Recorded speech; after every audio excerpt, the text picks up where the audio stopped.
So ayan guys, ito may nakita tayo dito sa pintahan ng mga motor. Itong ganito yung motor ko dati noon, motor ni Papa ko. Model 1962. Ganitong ganito. Same ng kulay din. And same ng makina din. Almost lahat. Itong ganito yung motor ni Papa ko noon. Ayan o.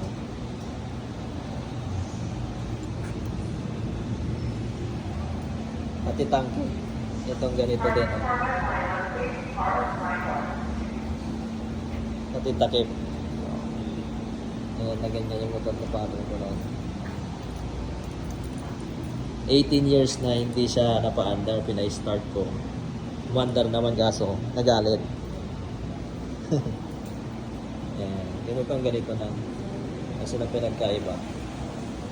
So ngayon dito ko lang pala makikita sa US ang katulad niya. Alright guys.